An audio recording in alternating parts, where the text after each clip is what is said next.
Hey ladies and gentlemen, this is Brian Boyle with The Mesh Tongue, episode 55, and it's Friday, so it's the end of the work week.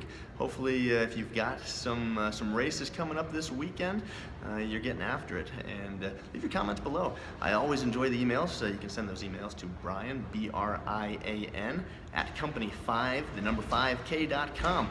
And I've been getting lots of emails, so keep those coming. I love the love and the attention that you guys are giving these videos. So again, leave those comments below. What are you doing this weekend? What are you racing? But today I've got something special. So you don't usually see anybody but me in these videos.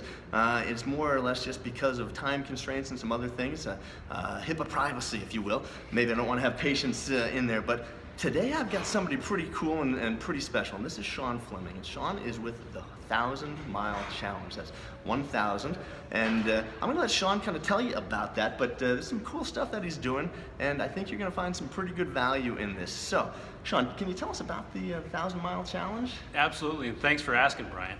So, years ago, I think it was my sister-in-law, she said, gosh, Sean, you're a runner and you're kind of crazy about it. Have you ever run 1,000 miles in a year? And I knew that I had, but I hadn't really been that great at logging it. But my biggest weakness was I could go on this roller coaster. And this roller coaster is all about inconsistency. So I hammer it hard, and then in the winter, the cold weather, I die off, right, or I don't run as much.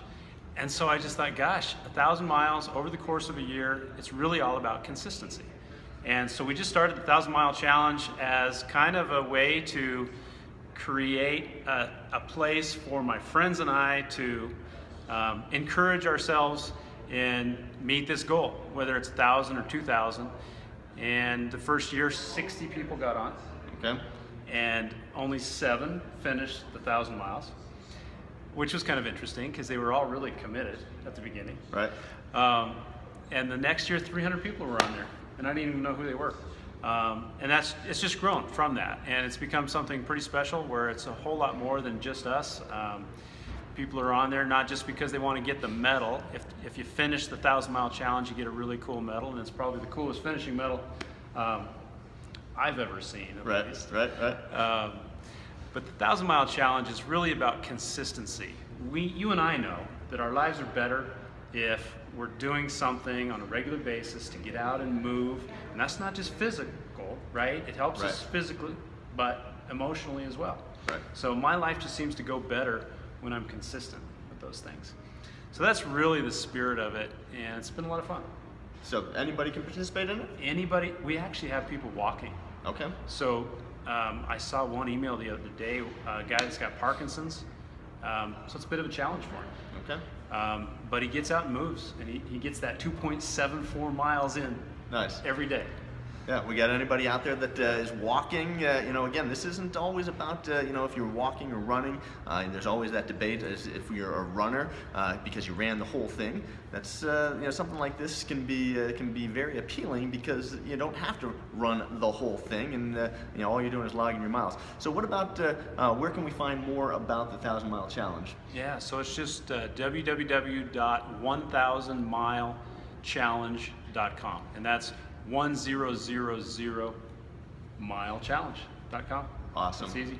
Awesome. Well, I love it. Hopefully you will get over there and check it out.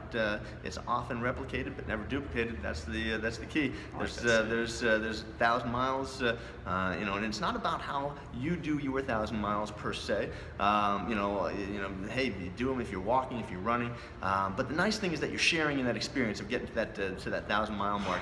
And Sean and I were talking off camera before about, hey, what happens if you get to the next 1,000, the next 1,000, the next 1,000? There's lots of opportunities. So some really cool stuff available. I encourage you to check that out.